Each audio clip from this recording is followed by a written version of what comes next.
Assalamu alaikum, it's your brother here, AbdelRahman Murphy, sitting in the beautiful city of Mecca al-Mukarramah, the noble, blessed city of Mecca, alhamdulillah, where a lot of our history went down. We had a reflection, alhamdulillah, yesterday, actually, something that just kind of happened during Qiyam. Sheikh Abdel Nasser, who's holding the camera right now, we were praying, and we had his his daughter was next to us. And for those of you who pray in the masajid in America or have prayed anywhere, you know that having kids in the saf in the line is kind of an issue. On top of that, add to the fact that there's like 2 or 3 million people here right now. So the pushing and shoving is it's kind of there. I don't think it's intentional. I think it's just the mere fact that we have millions of people here praying that it's bound to happen, that people will start bumping into each other. So Sheikh Abdel Nasser's daughter Maryam, who is 4, she's 4 years old? 4.5. Yeah, she's 4.5. She's sitting, mashallah, she has her hijab on, she has her coloring book with all the faces, and how uncomfortable people get with faces.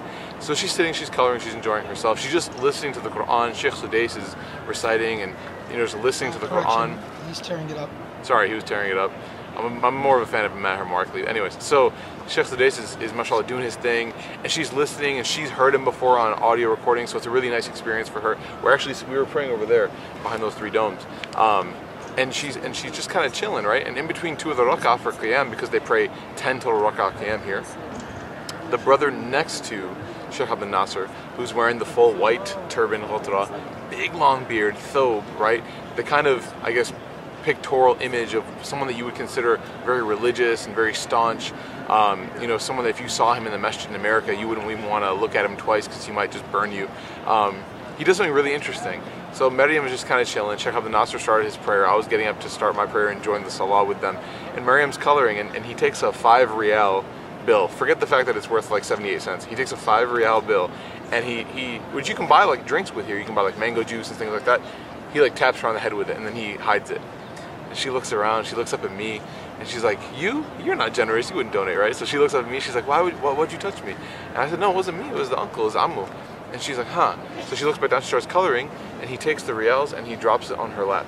And Maryam begins like a 4.5-year-old kid, almost 5 years old. Getting money to her is a big deal. And she looks and she still thinks that I did it. And I told her, no, it's the guy next to you in the saf for the prayer, in the line for salah. He was the one who gave it to you. And he already started praying before she could thank him. And then after the 2 rak'ahs were over, he just dipped, he peaced out, he went and prayed somewhere else. There's 2 points that I take from the story that really, subhanAllah, like touched me. Number 1 is the fact that you're in a place where there's over 1 million, over possibly 2 million people praying. Most of them are adults. You don't see a lot of kids here. This guy still took it, this brother still took it out of the kindness of his heart to give a little special gift to a young girl, to make her experience that much better. And a lot of people might come back from the Haramain, from Mecca and Medina, and tell you horror stories about how they got pushed and they stepped in bird poop and all these kind of stories. But the goodness here far outweighs the difficulty, and the difficulty is just an opportunity to become a better person. The second thing that really touched me was this, that a lot of times with kids, we do good things for them, but we want them to know. And we use the excuse of teaching them. But this brother was so sincere in his good deed that he dipped out before Sheikh Abdel Nasser could even thank him. He left before Maryam could even give him a hug. He just left because he wanted his sadaqah, his good deed, his charity, and his kindness towards this young Muslimah, this young sister, even though she's like 5 years old, to be sincere for Allah subhanahu wa ta'ala's sake. And honestly, I have no doubt that she'll remember that. And that when she, comes back here to do Umrah with her father, maybe in 5-10 years, when she actually can cognitively remember things, when she sees, I'm sure they'll bring it up in the hotel room, in the restaurant, maybe even in the haram. Hey daddy, remember that one time I was 5 years old and that guy just gave me 5 riyals? It's a really amazing thing. So alhamdulillah, that reflection really touched me. And I think that we can take a lesson from that we should try to be as nice as we can to kids, especially in the houses of Allah subhanahu wa ta'ala and all the masajid, so that they have good, positive user experiences, that they want to come back. It's something that they remember and that they cherish for the rest of their lives. So again, this is just something that happened last night that I thought I'd share with y'all. Alhamdulillah, we're here in Mecca and we're about to go back after Fajr and get some sleep before Salat al-Jum'ah. I hope everyone's doing well. Until next time, Assalamu alaikum wa rahmatullah.